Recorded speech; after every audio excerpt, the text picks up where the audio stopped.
Hello everyone, welcome to my channel. तो आज की वीडियो में हम करने वाले हैं क्लास 9 फूड प्रोडक्शन का unit 4 protective clothing and its maintenance. देखो, हम पहले के जो फर्स्ट सेकंड थर्ड चैप्टर है वो हम कंप्लीट कर चुके हैं। अगर आपको उनका लिंक चाहिए तो नीचे डिस्क्रिप्शन बॉक्स में आपको मिल जाएगा। ठीक है, तो इस चैप्टर में हम बेसिकली प्रोटेक्टिव क्लोथिंग के बारे में पढ़ने वाले हैं। हमने चैप्टर 3 में बहुत सारे ऐसे एटीट्यूडनल एंड बिहेवियरल ट्रेड्स के बारे में पढ़ा था। उसमें ये था कि प्रोटेक्टिव क्लोथिंग हमें पहननी चाहिए जब हम किचन में होते हैं। तो वही प्रोटेक्टिव क्लोथिंग कैसी होती है, उसमें क्या क्या होता है, उसके बारे में हम पढ़ने वाले हैं और उसको कैसे मेंटेन कर सकते हैं उसके बारे में हम पढ़ेंगे। ठीक है, तो इसके ऑब्जेक्टिव्स देख लेते हैं इस चैप्टर के। To know about the protective clothing, जो प्रोटेक्टिव क्लोथिंग है उसके बारे में हम जानेंगे। To be aware of the importance of protective clothing, जो प्रोटेक्टिव क्लोथिंग है उसके इम्पॉर्टेंस के बारे में जानेंगे कि क्या इम्पॉर्टेंस है, उसको पहनने से होगा क्या। ठीक है, to know about the types of protective clothing, protective clothing जो है उसके कितने टाइप्स है। ठीक है, तो सबसे पहला जो हमारा आता है that is introduction to the protective clothing. It is very necessary to understand about the protective clothing in the food production department. देखो, जो प्रोटेक्टिव क्लोथिंग है उसके बारे में जानना, उसके बारे में समझना वो बहुत ज़्यादा नेसेसरी है, इम्पॉर्टेंट है फूड प्रोडक्शन डिपार्टमेंट में। देखो, अगर आप फूड प्रोडक्शन डिपार्टमेंट में काम कर रहे हो तो प्रोटेक्टिव क्लोथिंग के बारे में जानना बहुत इम्पॉर्टेंट हो जाता है। ठीक है, डेफिनेशन, जो प्रोटेक्टिव क्लोथिंग है उसे हम इस तरह की क्लोथिंग मान सकते हैं जो कि स्पेशली डिज़ाइंड होती है, फैब्रिकेटेड होती है, मतलब उसमें जो फैब्रिक यूज़ होता है वो भी अलग तरीके का होता है, अलग तरीके से उसे डिज़ाइन किया जाता है। और treated to protect the kitchen personnel against the different situations occurred and hazards caused by the sudden extreme changes in physical environmental conditions and also dangerous working conditions etc. देखो, बेसिकली यही बोल रहे हैं कि जो प्रोटेक्टिव क्लोथिंग है वो इस तरीके से डिज़ाइन की जाती है, फैब्रिकेटेड की जाती है ताकि जो किचन में काम कर रहा है, किचन पर्सनल जो है, उसे प्रोटेक्ट किया जाए। ठीक है, और जैसे डिफरेंट डिफरेंट सिचुएशंस होती है, जैसे कि अलग अलग फिज़िकल कंडीशंस हो सकती है, एनवायरमेंटल कंडीशंस हो सकती है, डेंजरस वर्किंग कंडीशंस हो सकती है और भी बहुत सारी ऐसे डेंजरस कंडीशंस हो सकती है जिससे जो किचन पर्सनल है उसको प्रोटेक्ट किया जा सके। ठीक है, importance of protective clothing and its maintenance, जो इम्पॉर्टेंस है प्रोटेक्टिव क्लोथिंग का अब वो हम जानेंगे। ठीक है, और उसको कैसे मेंटेन किया जा सकता है। To prevent from any injury, हमने ऊपर डेफिनेशन में ही पढ़ा कि जो प्रोटेक्टिव क्लोथिंग होती है वो इसलिए होती है कि हमें हजार्डस कंडीशन से बचाया जा सके। सो ऑब्वियसली इंजरी को प्रिवेंट करने के लिए बनाया जाता है। To avoid the damage occur to clothes from grease and oil etcetera. अब देखो, जो हमने अंदर से अपने घर के कपड़े पहने होते हैं तो उसके ऊपर ऑयल ना लग जाए या कुछ भी, ठीक है, वो ना लग जाए, इसलिए हम ऊपर से प्रोटेक्टिव क्लोथिंग भी पहनते हैं। To prevent any type of injury from contamination, अब जैसे अगर हमें किसी भी टाइप की इंजरी हुई है तो वो कंटामिनेशन से बच सके। ठीक है, तो इसलिए भी हम क्या करते हैं, प्रोटेक्टिव क्लोथिंग पहनते हैं। To have an identification of the personnel too, देखो, जो प्रोटेक्टिव क्लोथिंग होती है वो इस तरीके से डिज़ाइन होती है कि पता चले कि भाई ये शेफ़ है। ठीक है, तो आइडेंटिफाई भी कर सकते हैं कि ये हमारा किचन पर्सनल है। ठीक है, to protect the wearer from any infections, किसी भी तरह की इन्फेक्शन से उसे प्रोटेक्ट किया जा सके। Help to protect from different radiations also in some of the cases, कुछ केसेस में रेडिएशन से प्रोटेक्ट करने के लिए भी हेल्प करता है, कुछ केसेस में, नॉट ऑल केसेस लेकिन कुछ केसेस। ठीक है, to prevent body contact from fomites, देखो फोमिट्स जो होते हैं ये आपके कंटैमिनेटेड ऑब्जेक्ट होते हैं जिससे आपके बॉडी कॉन्टैक्ट से ये प्रिवेंट करता है। ठीक है, अब आता है types of protective clothing. There are different requirements of the protective clothing in different trades, अलग अलग ट्रेड्स में, ठीक है, मतलब अलग अलग काम में अलग अलग प्रोटेक्टिव क्लोथिंग का यूज़ होता है।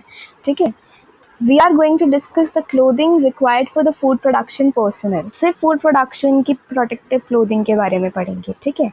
तो जो फूड प्रोडक्शन की प्रोटेक्टिव क्लोथिंग है उसमें हमारा वाइट हैट आता है, वाइट नेक टाई आता है और एक नेम टैग आता है जो कि ऑप्शनल होता है, वाइट शेफ कोट आता है, डिश क्लोथ आता है, white apron, check trousers, slip resistant shoes. तो ये सब जो है वो हमारी प्रोटेक्टिव क्लोथिंग में आती है फूड प्रोडक्शन में, ठीक है।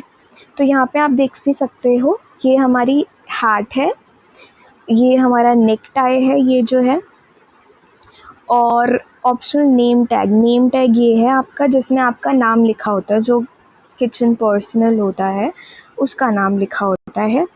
और ये आपका डिश क्लोथ है और फिर नीचे आपका ये एप्रन आ जाता है, ये आपका नी लेंथ एप्रन होता है। फिर यहाँ पे आपके चेक ट्राउजर्स आ जाते हैं, फिर आपके ये शूज़ आ जाते हैं, ठीक है। तो ये आपकी जो है फूड प्रोडक्शन की प्रोटेक्टिव क्लोथिंग है। अब इसको हम थोड़ा डिस्क्रिप्टिव मैनर में पढ़ेंगे। तो देखो सबसे पहला जो हमारा आता है that is white hat. It is one of the most important part of the protective clothing. ये सबसे ज़्यादा इम्पॉर्टेंट पार्ट होता है प्रोटेक्टिव क्लोथिंग का। It is generally designed in such a way to maintain the hygiene while working. इसे इस तरीके से बनाया जाता है कि जो हाइजीन है उसे काम करते टाइम भी हम मेंटेन कर सकें। The white hat will help in protecting the hair from smoke and oil in the kitchen. जो वाइट हैट होती है वो आपके हेयर को प्रोटेक्ट करती है, जो कि मतलब किचन में आपका स्मोक और ऑयल बहुत ज़्यादा होता है, राइट। तो उससे आपके हेयर्स को प्रोटेक्ट करने में हेल्प करता है। It allows the air to circulate on top of the head. आपके हेड के टॉप में एयर को सर्कुलेट होने देता है, ठीक है। कैसे होने देता है, यहाँ पे जो आपने हैट देखी, ये हैट ये ऊपर से कवर्ड नहीं होती है, ऊपर से हॉलो होती है, ठीक है। तो इसलिए एयर यहाँ से सर्कुलेट होती रहती है। It absorbs the perspiration from forehead and avoids hair falls too. जो भी पसीना निकलता है बालों से उसको ये क्या कर लेता है, एब्जॉर्ब कर लेता है, ठीक है। और हेयर फॉल भी अवॉइड करने में हेल्प करता है। It is mandatory for any of the food production personnel to wear the cap while working in the kitchen. इसलिए ये मैंडेटरी है कि जो फूड प्रोडक्शन पर्सनल है वो कैप ज़रूर पहने किचन में, ठीक है, वाइल वर्किंग। नेक्स्ट आता है white neck tie. The neck tie is second protective clothing required for the food production personnel. जो नेक टाई होता है वो सेकेंड प्रोटेक्टिव क्लोथिंग होता है जो कि फूड प्रोडक्शन पर्सनल के लिए रिक्वायर्ड होता है। नेक टाई दिखा देती हूँ मैं एक बार फिर से। दिस इज़ नेक टाई, ये जो है, ठीक है। A neck tie is generally a large triangular light cloth material. ये एक बहुत ही लाइट क्लॉथ मटेरियल का बना होता है, ठीक है, जिसे हम फोल्ड करते हैं और जो गले में है ऐसे से पहनते हैं, ठीक है। इसे नॉर्मल टाई की तरह भी पहना जा सकता है।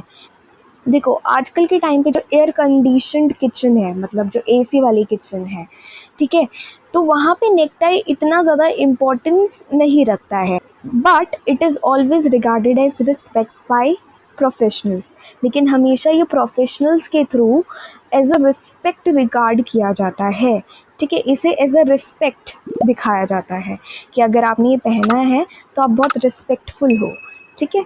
The actual purpose to wear this is for absorption of perspiration and guard the neck from drafts. देखो इसका, देखो पहले के टाइम पे तो एयर कंडीशनड किचन नहीं होते थे, तो उस टाइम पे नेक टाई इसलिए पहना जाता था ताकि जो पसीना आपका निकल रहा है वो एब्जॉर्ब हो सके और आपकी जो नेक है उसको ड्राफ्ट से भी प्रोटेक्ट हो सके। द नेम टैग, अब आता है द नेम टैग। ये जो होता है ऑप्शनल पार्ट होता है क्लोथिंग का किचन पर्सनल के लिए। It is generally worn on the left of the chef coat by the kitchen personnel. देखो जो किचन पर्सनल है इसे लेफ्ट तरफ पहनता है शेफ कोट के, ठीक है। मैं आपको दिखा भी देती हूँ एक बार इसे। ये रहा आपका नेम टैग, ठीक है। नेक्स्ट आता है आपका the white chef coat. The most important protective clothing for any kitchen personnel is the chef coat. किसी भी किचन पर्सनल के लिए जो सबसे इम्पॉर्टेंट प्रोटेक्टिव क्लोथिंग होती है वो शेफ कोट ही होती है। ठीक है, दिखा देती हूँ ये भी मैं आपको कहाँ होता है। ये आपका शेफ कोट है, ये सिर्फ यहाँ तक होता है। ठीक, नीचे आपका जो है नी लेंथ का एप्रन आ जाता है, ये आपका एप्रन है नी लेंथ वाला। ठीक है, it can be different colors but white color is preferred as it is very easy to identify any stain on it। देखो, आपने सोचा होगा कि शेफ़ कोट हमेशा वाइट कलर का क्यों होता है। वाइट कलर का इसलिए होता है क्योंकि उस पर किसी भी तरह का स्टेन जो है आइडेंटिफाई करने में बहुत ज़्यादा हेल्पफुल होता है। ठीक है, क्योंकि वाइट कलर में ईजिली कुछ भी कलर दिख जाता है आराम से, राइट। तो कोई भी स्टेन होता है तो वो आराम से दिख जाता है, फिर उसके बाद उसे क्लीनिंग के लिए भेज देते हैं। ठीक है, the chef coat protects the most sensitive part of the human body, the chest and arms। देखो, जो शेफ कोट है वो हमारे मोस्ट सेंसिटिव पार्ट जो है ह्यूमन बॉडी के, उसको प्रोटेक्ट करने में हेल्प करता है, जो कि है चेस्ट और arms. It protects the body from heat of stoves and splashes from boiling liquids. तो जो शेफ़ कोट होता है वो आपकी बॉडी को जो स्टोव से हीट निकल रही होती है उससे प्रोटेक्ट करने में हेल्प करता है। और जैसे कि आपकी कोई भी लिक्विड बॉईल हो रहा है, जैसे कि अगर आपका ऑयल गर्म हो रहा है या फिर आपका पानी गर्म हो रहा है, तो उससे अगर कोई भी स्प्लैश आ जाए, अगर वो बिखर जाए या फिर छींटे दे। ठीक है, क्योंकि आपने देखा होगा जैसे गर्म तेल होता है उसमें जैसे कुछ डालते हैं तो छींटे आते हैं, तो वो छींटे आपकी चेस्ट या आर्म तक पहुंच सकते हैं, राइट। और इससे आपको इंजरी हो सकती है, तो उससे बचने के लिए भी ये बहुत ज़्यादा हेल्पफुल होता है। The double breasted chef coat also protect the body from extreme cold which the kitchen personnel faces while entering the deep freezer room और वॉक इन रूम। जो डबल ब्रेस्टेड शेफ कोट है, जो chef coat होता है ये double rested होता है, इसलिए ना ये हमारी बॉडी को एक्सट्रीम कोल्ड से भी प्रोटेक्ट करने में हेल्प करता है। क्योंकि जो किचन पर्सनल है उसे गर्म और ठंडे दोनों ही एरियाज़ में काम करना होता है। कैसे? एक तो आपको स्टोव के सामने जाके हीट का सामना करना पड़ता है, दूसरी तरफ आपको कोई भी इंग्रेडिएंट्स वगैरह लेने हो तो आपको डीप फ्रीज़र रूम या फिर वॉक इन रूम में जाना पड़ता है। वॉक इन रूम और डीप फ्रीज़र रूम के बारे में हमने चैप्टर 3 में पढ़ा है। ठीक है, अगर नहीं देखा है तो नीचे आपको लिंक मिल जाएगा, वहाँ से जाके देख सकते हो। ठीक है, The 4-layer cloth of the chef coat and full sleeved can protect from heat source and front body। तो जो आपका शेफ कोट होता है वो 4 लेयर होता है क्लोथ्स का। ठीक है, 4 लेयर होती है उसमें क्लोथ्स के। तो वो क्या करता है, एक तो फुल स्लीव्ड होता है, 4 लेयर होती है उसमें क्लोथ्स के, तो इसकी वजह से हमारी बॉडी को वो पूरी तरीके से हीट वगैरह से प्रोटेक्ट करता है। ठीक है, नेक्स्ट आपका आता है white apron. The apron is designed to protect the lower body from the different accidents which can occur in the kitchen while working।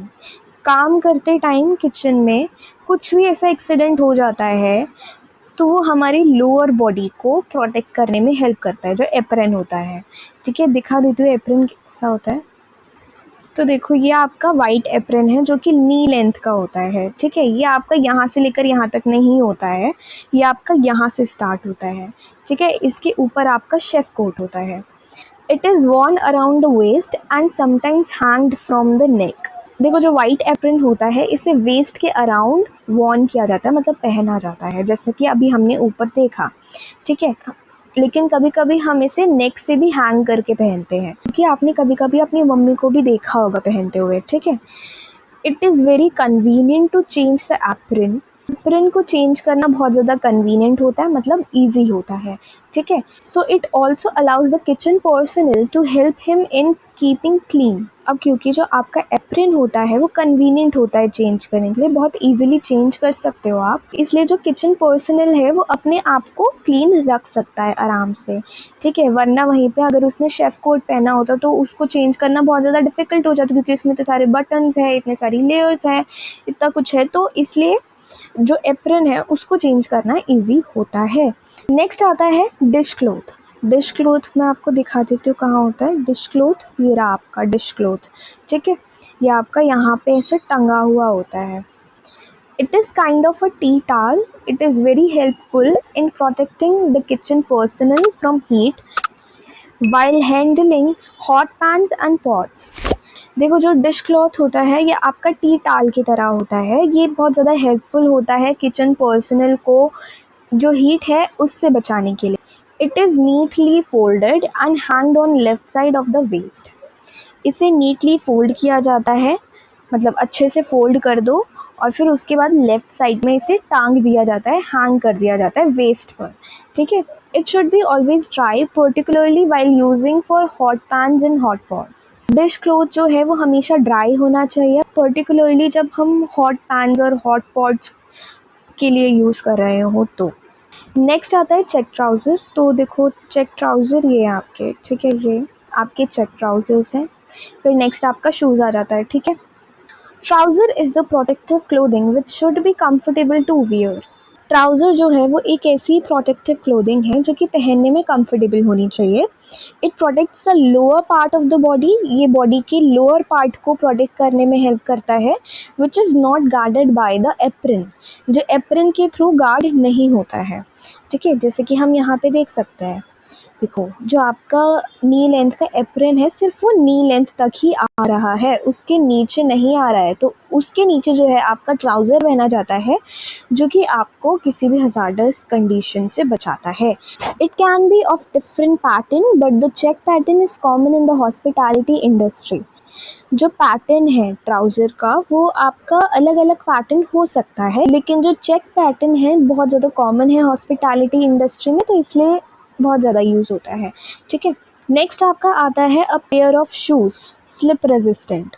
जो शूज़ किचन पर्सनल पहनते हैं वो स्लिप रेजिस्टेंट होते हैं, ठीक है। Shoes are very necessary for the protection of the food production personnel. जो food production personnel है उसकी प्रोटेक्शन के लिए शूज़ जो है वो बहुत ज़्यादा ज़रूरी होते हैं, नेसेसरी होते हैं। It should be non slippery, comfortable, protective toes and should not absorb water. तो जो शूज़ है वो नॉन स्लिपरी होना चाहिए, कंफर्टेबल होना चाहिए पहनने में, प्रोटेक्टिव होना चाहिए, जो आपकी टोज़ हैं उसको वो प्रोटेक्ट करे और वाटर एब्जॉर्ब ना करे, ठीक है। सो आई होप आपको ये पूरा चैप्टर अच्छे से समझ आ गया होगा। मैंने बीच बीच में कुछ क्वेश्चंस दिए हैं, तो कमेंट में टाइम स्टैम्प डाल के उसका आंसर ज़रूर देना, ठीक है। अगर आपको कोई भी क्वेश्चन है तो ज़रूर कमेंट करके पूछना। सो या, थैंक्स फॉर वॉचिंग।